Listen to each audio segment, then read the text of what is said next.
पाल कला तथा भवन निर्माण कला की विशेषताओं को स्पष्ट कीजिए तथा बौद्ध धर्म के साथ उनके संबंध पर भी प्रकाश डालिए।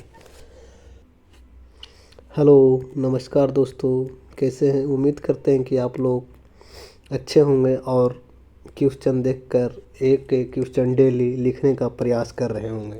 यदि लिख लिए हैं तो मिलाइएगा और नहीं लिखे हैं तो लिखने का प्रयास कीजिएगा। देखते हैं, आज डे 3 का क्वेश्चन है और क्वेश्चन इनको नहीं पता है कि क्वेश्चन कहाँ से मिलता है, तो क्वेश्चन इसी चैनल के कम्युनिटी वाले पोस्ट पर अपलोड एक एक क्वेश्चन डेली अपलोड किया जाता है। तो देखते हैं आज के क्वेश्चन का क्या डिमांड है। पाल कला तथा भवन निर्माण कला की विशेषताओं को स्पष्ट कीजिए तथा बौद्ध धर्म के साथ उनके संबंध पर भी प्रकाश डालिए। यानी एक क्वेश्चन में 3 क्वेश्चन लिखने को बोल रहा है। एक क्वेश्चन बोल रहा पाल कला के बारे में बताइए, दूसरा बोल रहा भवन निर्माण कला की विशेषताओं को बताइए, फिर तीसरा बोल रहा बौद्ध धर्म के साथ उनका क्या संबंध है, जो इन पाल कला का क्या संबंध है, जो भी कला रहेगा। जैसे मतलब चित्रकला हो गया, मूर्ति कला हो गया, वास्तुकला हो गया, वास्तु यानी कि स्थापत्य कला जिसको बोलते हैं, इसके साथ बौद्ध धर्म का क्या संबंध है। तो देखते हैं कि मैंने क्या प्रयास किया। पाल कला तथा भवन निर्माण कला की विशेषताओं को स्पष्ट कीजिए तथा बौद्ध धर्म के साथ उनके संबंध पर भी प्रकाश डालिए। 8वीं से 12वीं सदी के मध्य बंगाल एवं बिहार क्षेत्र में पाल शासकों का वर्चस्व था एवं इन शासकों के द्वारा कलाओं के उन्नयन पर भी ध्यान दिया गया। इन्हीं कालखंडों में मूर्तिकला, चित्रकला एवं वास्तुकला के क्षेत्र में हुए विकास को पाल कला के नाम से जाना जाता है, जो बौद्ध धर्म, वैष्णव धर्म एवं जन सामान्य के जीवन शैली से जुड़ी हुई है। ठीक है, नेक्स्ट पेज। पूर्व मध्य काल में बंगाल एवं बिहार के क्षेत्र, ये जो हो गया अब क्वेश्चन का मेन बॉडी स्टार्ट हो गया। निष्कर्ष था इसके पहले वाला पेज में। ठीक है, अब मेन बॉडी में देखते हैं क्या लिखे। पूर्व मध्य काल में बंगाल एवं बिहार के क्षेत्र पर पाल वंश के का शासन था। इन्होंने कन्नौज संघर्ष यानी कि त्रिपक्षीय संघर्ष में भी हिस्सा रहे। फिर भी कला के विभिन्न रूपों का विकास देखा जा सकता है। पाल कला के रूप में मूर्ति कला, चित्रकला एवं वास्तुकला का विकास देखा जा सकता है, जिस पर बौद्ध धर्म, वैष्णव आदि के स्पष्ट विशेषताएं देखी जा सकती है, जो आज अवशेष के रूप में देखने को मिलते हैं। ठीक है, नेक्स्ट पेज में। इस काल की मूर्तियां कांस्य निर्मित यानी कि कांसा से निर्मित थी, जिसे सांचे में ढाल कर बनाई जाती थी। इसके प्रमुख कलाकार धीमन एवं उनके पुत्र बिठपाल प्रसिद्ध थे। इसके अलावा मूर्तियां पत्थर, मिट्टियों से भी बनाए जाते थे। अब देखते हैं एक एक करके जो था मतलब कला के है। जैसे मतलब हो गया, पहला देखते हैं चित्रकला के बारे में। पाल कला के चित्रों को प्राथमिक एवं द्वितीयक रंगों के प्रयोग से दीवारों एवं पांडुलिपियों पर बनाया जाता था।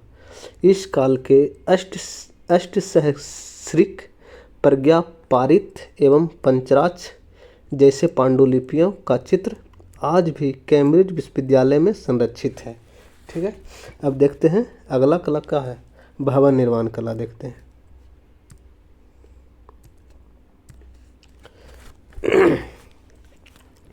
भवन निर्माण कला यानी स्थापत्य कला एवं उनके प्रमुख विशेषताएं, जो क्वेश्चन का दूसरा भाग था। पाल शासकों द्वारा ईंट, मिट्टी आदि के प्रयोग करके विहार, स्तूप, चैत्य, मंदिर, दुर्ग आदि जैसे स्थापत्य का निर्माण करवाया गया। प्रायः स्थापत्य के दीवारों पर मिट्टी के लेप या जिसे तख्ती लगाकर उस पर चित्रण किया जाता था, जिसकी विषय वस्तु प्रायः बौद्ध धर्म, वैष्णव धर्म के साथ साथ जन सामान्य की जीवन शैली से संबंधित होता था। Next page. पाल कला की प्रमुख स्थापत्य एवं उसके विशेषताएं निम्नलिखित है। पहला क्या है, बिहार के बारे में देखते हैं। बिहार भिक्षुओं का निवास स्थान के रूप में जिसका प्रयोग वर्षा ऋतु में होता था।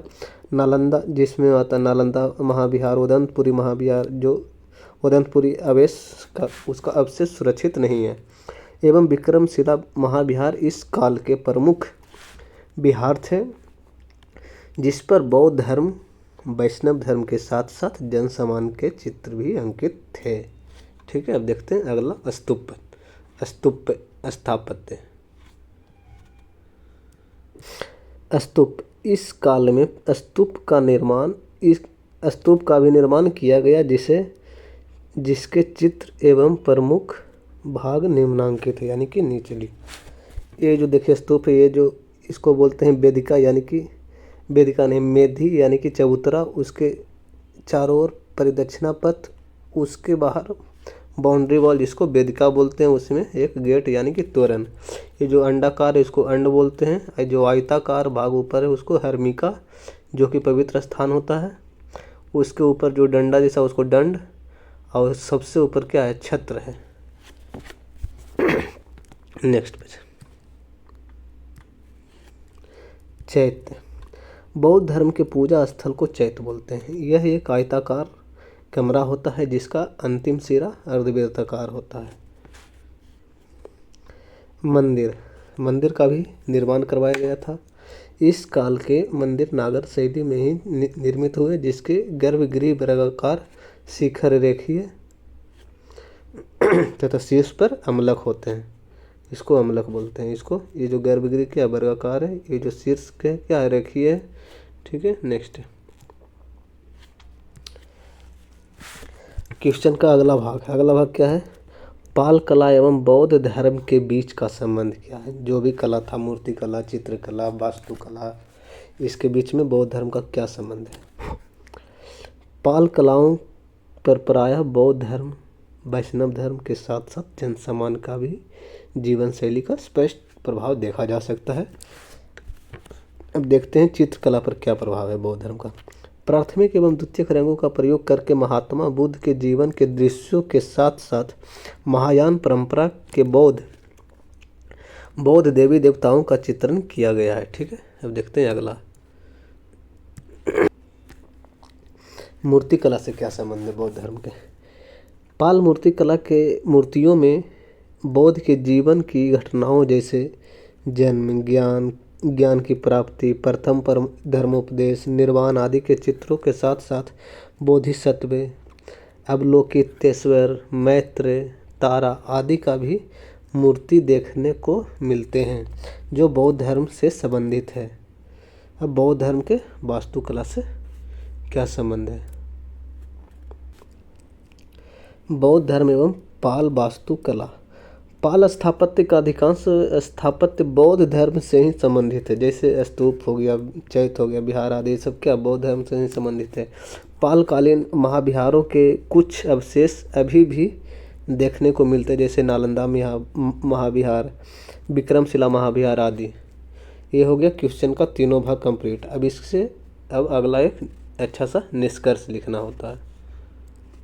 इसमें ज़्यादा कुछ निष्कर्ष तो नहीं बनेगा, लेकिन फिर भी 2 लाइन का लिख सकते हैं। जैसे लिखें, उपरोक्त गद्यांशों को देखकर यह निष्कर्ष निकाला जा सकता है कि पाल कलाओं पर बौद्ध धर्म के स्पष्ट प्रभाव होते हुए भी इस पर वैष्णव धर्म एवं जन सम्मान के जीवन शैली का भी प्रभाव देखने को मिलता है। ठीक है, ये तो रहा मेरा आंसर। यदि आप अभी तक नहीं लिखे इस क्वेश्चन को देखिए, लिखिए, और अगले दिन के क्वेश्चन के लिए इसी चैनल के कम्युनिटी वाले सेक्शन में जाकर क्वेश्चन देखें। उसके बाद अपने स्तर से जो भी आपके पास बुक सोर्स है, जो भी हो साधन, उससे लिखने का प्रयास करें। अगर एक क्वेश्चन भी अगर आप डेली लिखते हैं तो आप में बहुत ज़्यादा सुधार आएगा, और लिखते लिखते एक दिन अच्छा लिखने लगेंगे, तभी तो रिजल्ट होगा। ठीक है, धन्यवाद।